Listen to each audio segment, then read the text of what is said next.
Hello students, I welcome you all to our online learning platform. आज के video lecture में हम देखने वाले हैं part 8 from trade to territory the company rule expands का। जैसा कि आपको याद होगा, हमने लास्ट के लेक्चर में सब्सिडियरी अलायंस के बारे में पढ़ा था। तो आज के लेक्चर में हम जानने वाले हैं टीपू सुल्तान के बारे में। अब भाई, ये कौन थे टीपू सुल्तान? तो इतना शॉर्ट में समझ लो, टीपू सुल्तान को द टाइगर ऑफ मैसूर कहा जाता था। और भाई थे कौन? तो वो जानने के लिए तो आपको ये टॉपिक जानना पड़ेगा। तो चलिए स्टार्ट करते हैं।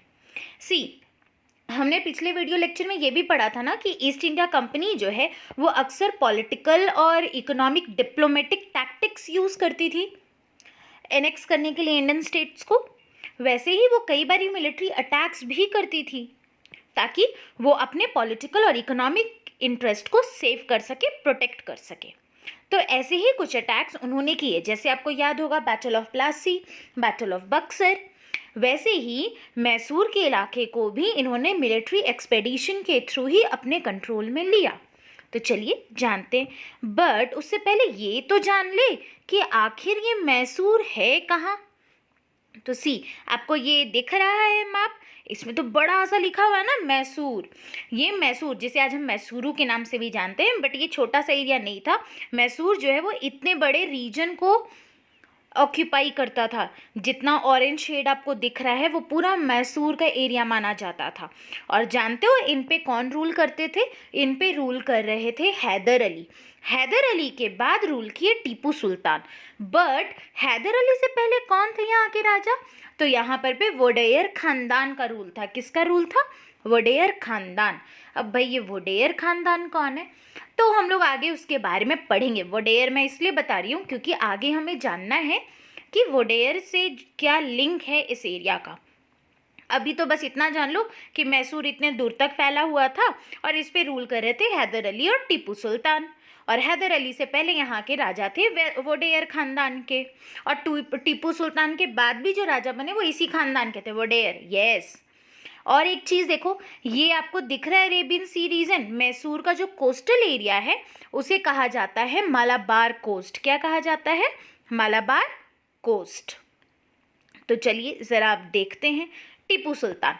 टीपू सुल्तान जो हैं वो मैसूर के राजा किंग हैदर अली के बेटे थे। ये बहुत स्ट्रॉन्ग रूलर माने जाते हैं और इन्हें टाइगर ऑफ मैसूर कहा जाता है। क्या कोई जानते हो क्यों कहा जाता है? चलो मैं भी बता देती हूँ। इनको टाइगर ऑफ मैसूर इसलिए कहा जाता है क्योंकि एक बार इन्होंने असली के टाइगर से लड़ाई की थी।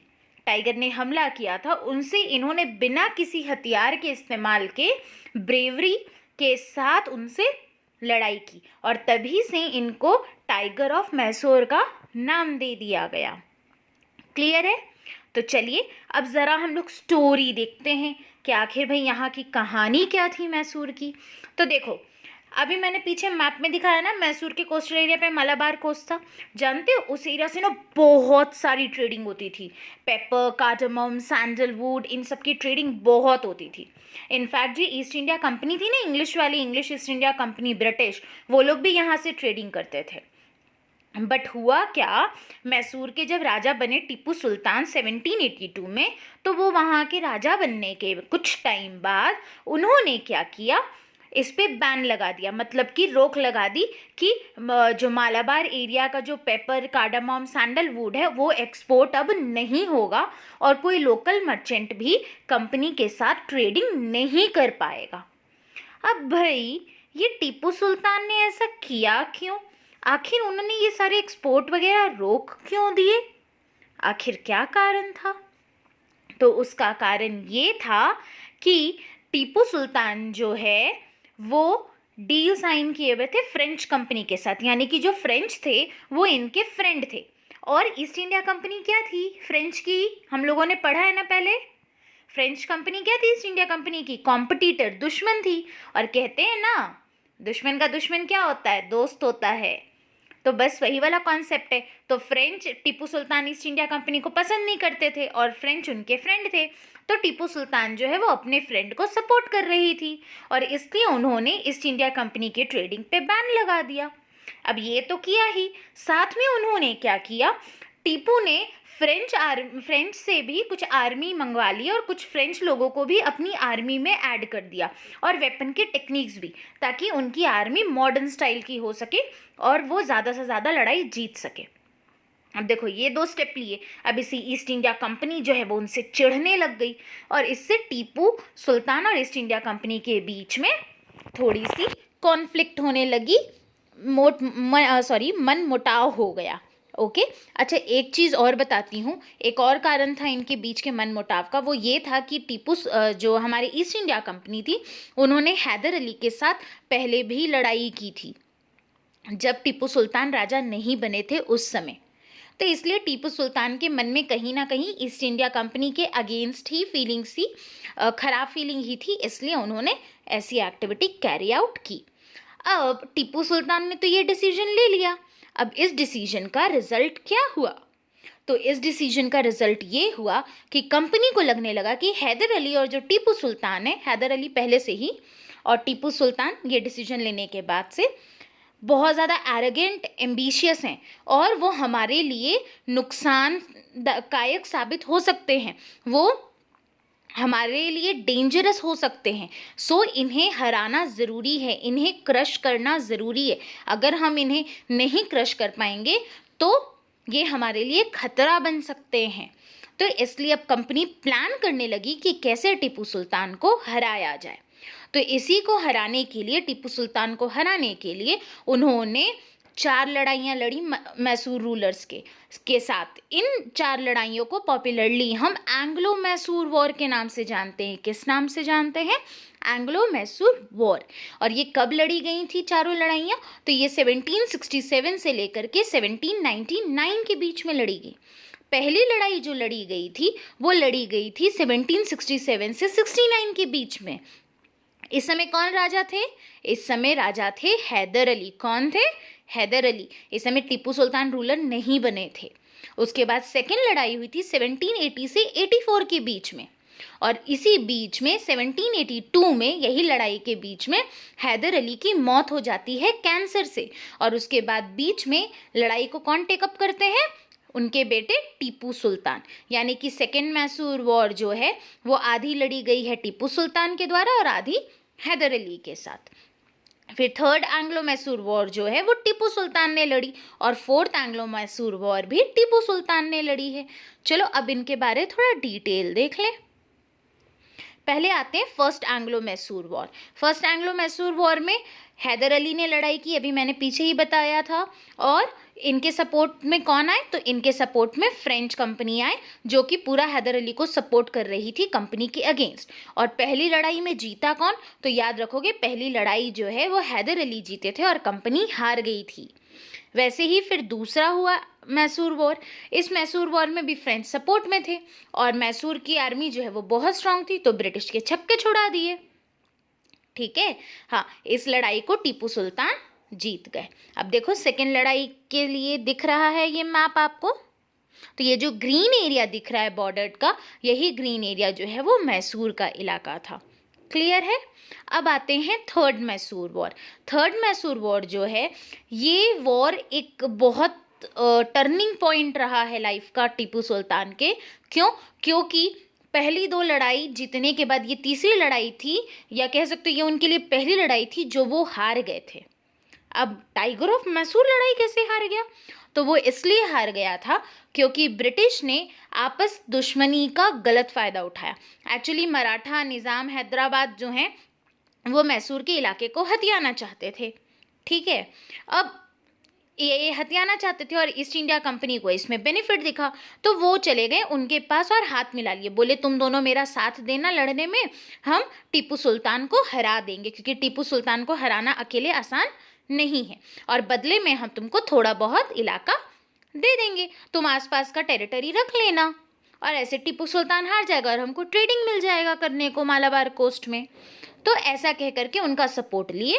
इससे क्या हुआ? टीपू सुल्तान अकेले पड़ गए और इस कंबाइंड फोर्स का सामना नहीं कर पाए और वो ये बैटल हार गए। अब ये बैटल हार गए तो इसका रिजल्ट क्या हुआ?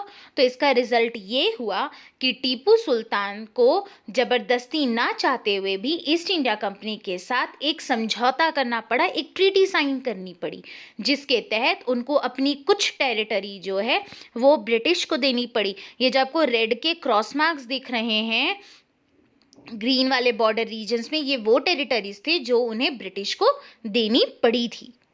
ठीक है, तो एक काम ये करना पड़ा। दूसरा, उन्हें अपने बेटों को हॉस्टेज के फॉर्म में ब्रिटिश को देना पड़ा, यानी ब्रिटिश ने उनके बच्चों को क्या किया? बंदी बना लिया। ठीक है, तो थर्ड एंग्लो मैसूर वॉर ऐसे ख़त्म हुआ। जैसे देखो यहाँ पे मैंने एक पिक्चर पेस्ट कर रखा है, यहाँ पर वही सीन दिखाया जा रहा है कि कैसे हॉस्टेज बनाया जा रहा है उनके बच्चों को। क्लियर है? अब आते हैं फोर्थ एंग्लो मैसूर वॉर, जो कि आखिरी एंग्लो मैसूर वॉर माना जाता है। अब ये फोर्थ एंग्लो मैसूर वॉर किन के बीच में हुआ? तो वही ईस्ट इंडिया कंपनी और टीपू सुल्तान के बीच में हुआ। ये बहुत बड़ा टर्निंग पॉइंट रहा है, इसलिए क्योंकि टीपू सुल्तान इस लड़ाई में अपने कैपिटल सेरिंगापट्टम, जो उनका कैपिटल था, उसको बचाते बचाते मर जाते हैं। यानी कि ये लड़ाई जो है टीपू सुल्तान हार जा रहे हैं, क्योंकि उनकी मौत हो जाती है बीच में, और कंपनी ये लड़ाई जीत जाती है, और मैसूर जो है वो अब किन के कंट्रोल का हो गया? कंपनी के हाथों में चला गया। तो अब कंपनी करती क्या है? तो कंपनी क्या करती है, वहाँ पर जो वोडेयर खानदान है उन्हीं को वापस वो एरिया दे देती है कि अब तुम अपने वोडेयर खानदान जो है, अब तुम ही लोग अपना रूल करो, तुम्हारा राजपाट हम तुम वापस देते हैं जो तुमसे हैदर अली ले लिया था। और एक शर्त है, वो ये शर्त है कि सब्सिडियरी अलायंस तुम पे इम्पोज रहेगा। सब्सिडियरी अलायंस याद है ना, कि वोडेयर्स जो हैं वो अपना आर्मी नहीं रख पाएंगे, उनको जब भी लड़ाई के लिए आर्मी चाहिए होगी, उनको कौन देगा वो आर्मी? वो आर्मी उनको देगी कंपनी। ठीक है, तो इस तरीके से ये बैटल ऑफ सेरिंगापट्टम में टीपू सुल्तान की मौत हो जाती है, और वो जो उनका अंपायर था, जो प्रोविंस था, वो चल जाता है वोडेयर्स के हाथों में। ठीक है, अब देखो मैंने यहाँ एक और पिक्चर मेंशन किया हुआ है, ये जानते हो क्या है? ये टीपू सुल्तान के द्वारा बनाया गया मैकेनिकल टॉय है। टीपू सुल्तान जो थे ना, वो बहुत ही साइंटिफिक पर्सन थे, उन्हें ना साइंस में बड़ा लगाव था, हर चीज़ की वो साइंटिफिक इंक्वायरी करते थे। झूठ नहीं बोल रही हूँ, सच में। अगर आप नासा चले जाओ तो देखना, उनकी फ़ोटो भी लगी हुई मिल जाएगी वहाँ पे।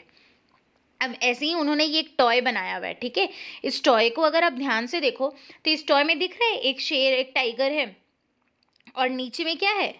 एक इंग्लिशमैन है जो कि कुचला हुआ है। अब ना यहाँ पे हैंडल है एक, ठीक है, इस पे हैंडल है, उस हैंडल को अगर घुमाया जाए ना तो टाइगर जो है वो ज़ोर से दहाड़ता है, और ये जो तुम्हारा ये ऑफिशियल पर्सन है, वो बॉडी छटपटाने लगता है उसका। मतलब ये सिग्निफाई कर रहा था कि देखो, हम टीपू सुल्तान जो टाइगर ऑफ मैसूर है वो कैसे इंग्लिशमैन पे अटैक करे और हरा के डरा के भगा देंगे। ठीक है, और ये आज भी है टॉय, पर ये टॉय जो है आज लंदन के म्यूज़ियम में रखी हुई है। क्लियर है? तो आज के वीडियो लेक्चर में बस इतना ही था। अब यहाँ पे मैंने कुछ असाइनमेंट क्वेश्चंस मेंशन करके रखे हुए हैं, आपकी जिम्मेदारी बनती है कि आप इन असाइनमेंट क्वेश्चंस को सॉल्व करो। हाँ, एक चीज़ और, अगर मेरी कोई टॉपिक समझ में नहीं आई है तो कमेंट सेक्शन पे उस टॉपिक से आप रिलेटेड जो भी क्वेश्चंस है वो पूछ सकते हो। ओके, सो आज के क्लास के लिए बस इतना ही। अब जल्दी जल्दी नोटबुक खोलिए और इन सारे क्वेश्चंस को सॉल्व कीजिए। Thank you. एंड अगर ऐसे ही वीडियोस चाहिए तो स्टे ट्यून टू अस।